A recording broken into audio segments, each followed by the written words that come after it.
that everyone should be hired on their merit. They should be hired based on their ability to do a job. And that's the same message that we must send to all of the students. That if you want to be accepted into this university, that you need to get in based on your academic prowess and the merit by which you can. If you want to go to A&M, you must meet the student qualifications for admission. UT, Texas Tech, U of H, Texas Southern, Prairie View, Texas State, UNT, all of them. Let's make sure that we're being consistent in how we're laying our bills, because I think it's important that we have to send a message. Because if we start telling students as they're trying to get into school, oh, it's okay, we're going to let you in based on this requirement, but we're not going to hire you in the same manner.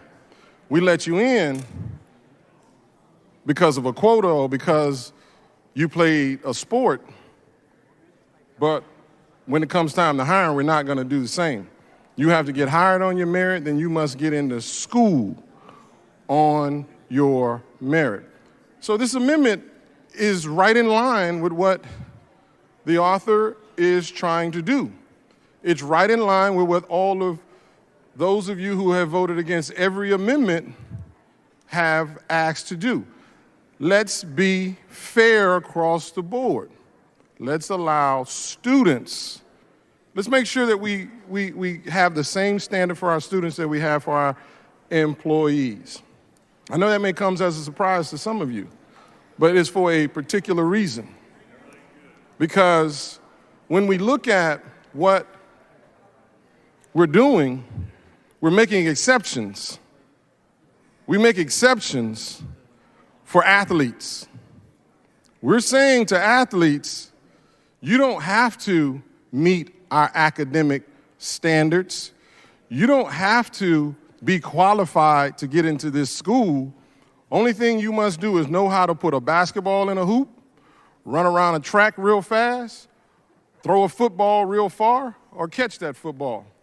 Because we do understand that you're going to make us millions upon millions upon millions of dollars.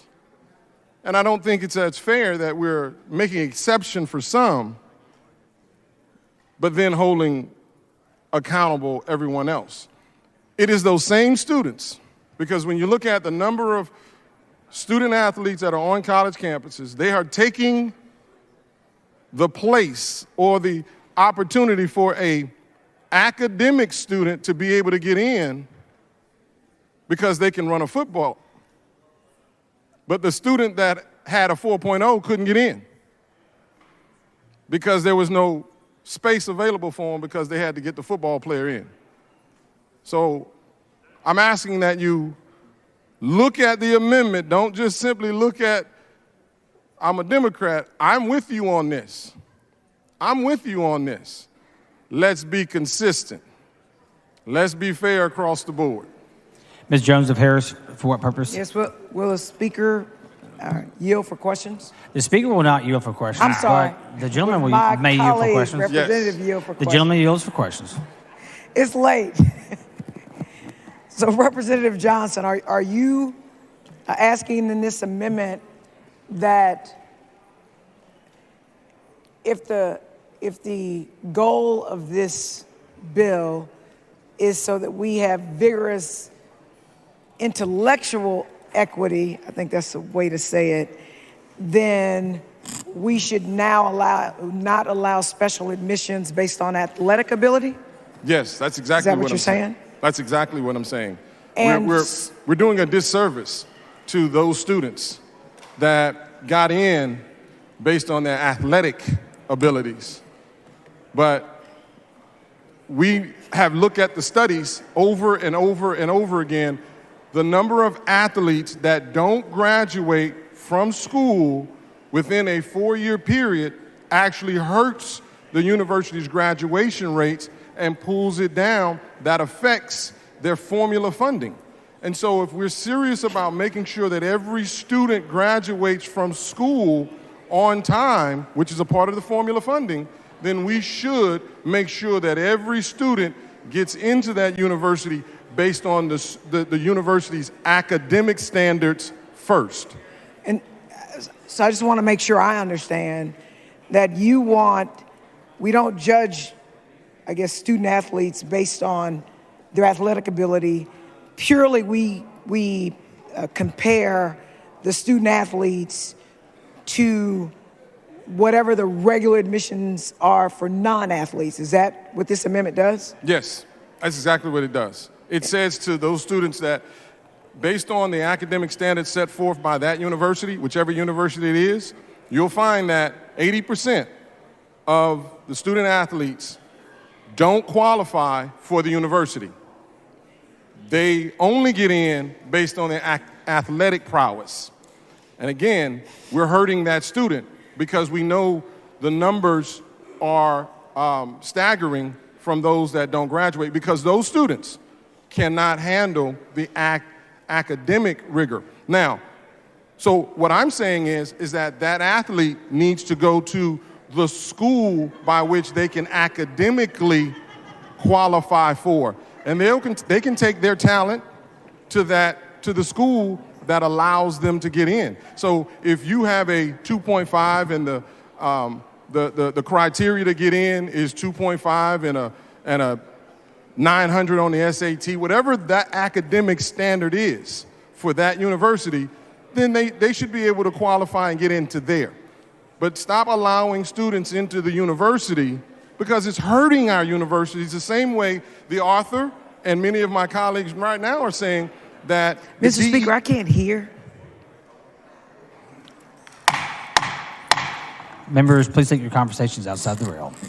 The same way that we're saying DEI hurts schools as well.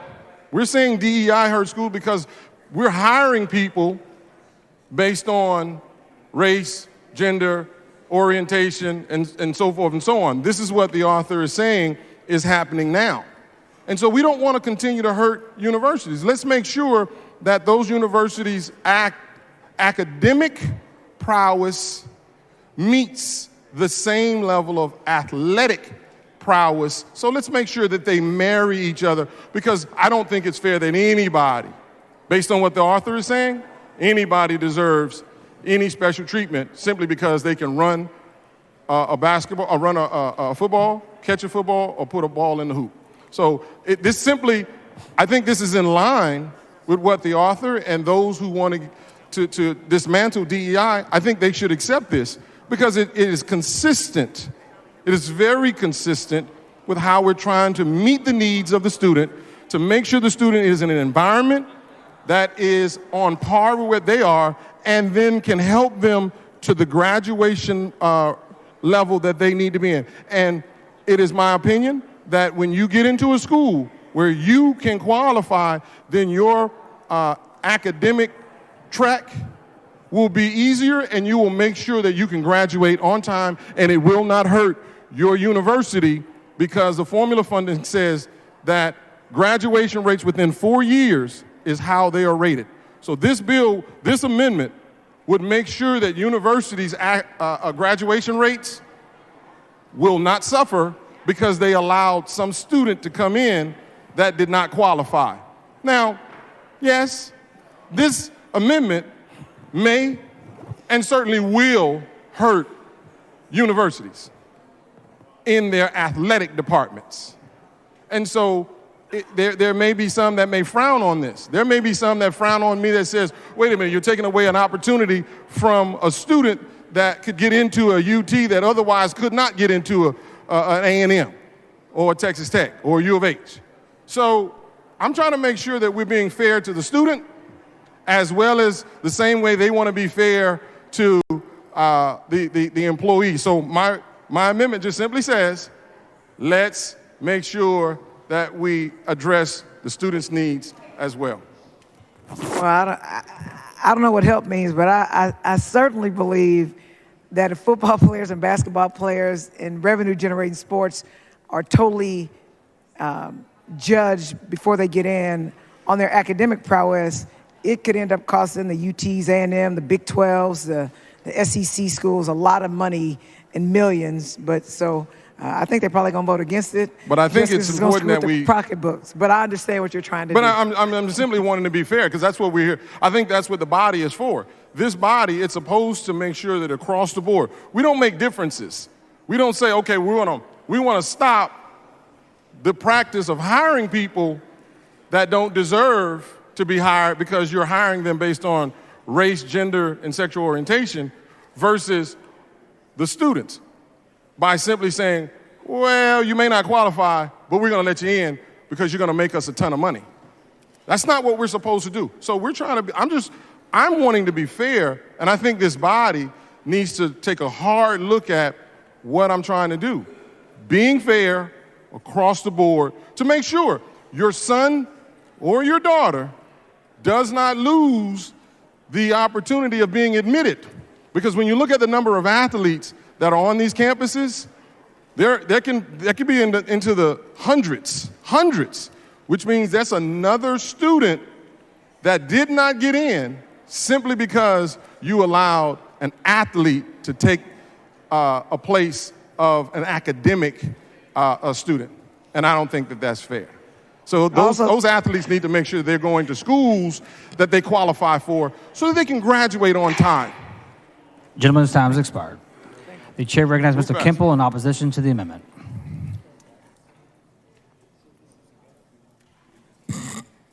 Thank you, Mr. Speaker. I respectfully oppose this amendment. Admissions policies are outside of the scope of this bill. The chair recognizes Mr. Johnson of Harris to close on the amendment. Again, members, I'm not quite sure why we at this point are saying we don't want to be fair and consistent. We want to be fair. We want to be consistent. I'm trying to be fair. I'm trying to be consistent. If we're saying no one should be able to get a job based on something, it's the same as saying we shouldn't allow students into universities because you're hurting the formula funding for those universities. You're taking money out of those universities' hands. So let's make sure that we don't do that. Let's make sure we don't do that. Allow those students to get into universities where they can matriculate and succeed. And maybe if they go to a Texas Southern, where the academic standards may not be as rigorous as A&M, that student athlete can go to Texas Southern, bring his GPA, his or her GPA up, and then they can transfer. But they got into the university on their merit. Because that is what we used to do. We used to only admit students based on their academic merit. It wasn't based on whether or not you can just play ball. You had to qualify for the school. And there are schools around this nation that you have to qualify academically to get in as well as athletically. And so this is just simply being fair. Let's not put money over our students. Let's not say, okay, you can play football, so we're going to let you in, although we know academically you don't qualify. But you are going to bring us a lot of money. So we're going to put aside that. That's not fair. That's not equitable. That's not what we should be trying to achieve. So again, I'm asking you to think about your son, your daughter, your niece, your nephew, your neighbor that didn't get into the school of their choice because some athlete got in because they could play ball. That's not fair, because the same way we're upset, somebody took somebody's job because they were a woman, because they were black, because they were Hispanic. You complain, and now you're dismantling DEI. So let's keep with that same spirit and that same energy. Let's not show the contradiction. Let's not keep with the hypocrisy. Let's be fair to everyone. As legislators, we're supposed to legislate for all, not some. We're supposed to be impartial. Right now, it looks like we're being a little impartial. So let's not do that. So please, think about it. Before you push that button without even listening to me and you just simply push the red button, think about, do we want the best for our students and for our universities? Do we want them to be successful? Should athletes that we gave hundreds of thousands of dollars to and still walk away from that university without a degree, but the only thing they were able to contribute was they added you a Big 12 championship, they added you a SEC championship, so you put that buck out there and you said, go run for me, go play for me. I'll let you in, don't worry about it. We're doing a disservice to students if we do this. Think about it, make sure. You can vote yes on this. It's not gonna get you paid. This is not going to get you, this is, because you can still vote for it. You can still vote for the bill. You can still vote for the bill. Voting for this amendment to make sure you're fair to all students is not going to get you primary. They're not going to get you primary. So it's okay to make decisions on your own, to think and say that's the right thing to do. All students should be treated equally. I move past. Mr. Johnson Harris, send up the amendment. The amendment is not acceptable to the author. There's a record vote. The clerk read the belch. Mr. Johnson Harris voting aye. Mr. Kimball voting nay. Mr. Ashby voting nay. Ms. Jones of Harris voting aye. Mr. DeYalia voting nay. Ms. Niabi Corrado voting aye. Mr. Meyer voting nay. Have all members voted? There being 60 ayes and 83 nays, the amendment fails to adopt. Mr. Speaker. Mr. Doorkeeper. Mr. Speaker, I have a messenger from the Senate. Admit messenger from the Senate. Mr. Speaker, I'm directed by the Senate to inform the House that the Senate has taken the following action. The Senate has passed the following measures. SB17, Cook, sponsored by Huffman, relating to the enforcement of criminal offenses by district attorneys, criminal district attorneys, and county attorneys. Committee substitute. Thank you, sir. The following amendment, the clerk read the amendment. Amendment by Gonzalez-Valpaso. The chair recognizes Ms. Gonzalez-Valpaso to explain the amendment. Members, our wonderful chairman, Representative Gary Van Deaver, did great work in HB 8, where we passed the Community College Finance Commission. We're doing major investments in community colleges. Our community colleges are the entry point for our diverse communities and students of color. So we are asking for our community colleges to be exempt from this bill so that we can honor our investments, and I move passage.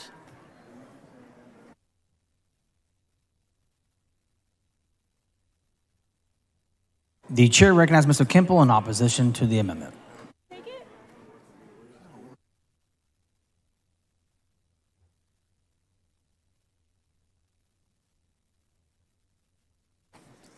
Mr. Speaker, I respectfully oppose this amendment. The chair recognizes Ms. Gonzalez-Valpaso to close on the amendment. Members, if we're making financial investments in our community colleges, then we have to equally make sure that we are setting them up for success to accomplish the goals in which we're setting them up for. And I hope that you will support your local community colleges and your community college students. I move adoption. Ms. Gonzalez-Valpaso sent an amendment. The amendment is not acceptable to the author. The question occurs in the adoption amendment. It's a record vote. The clerk read the bell. Show Ms. Gonzalez-Valpaso voting aye. Mr. Kimball voting nay. Mr. Ashby voting nay. Mr. DeYala voting nay. Ms. Lawson voting nay. Have all members voted? There being 60 ayes and 81 nays, the amendment fails to adopt.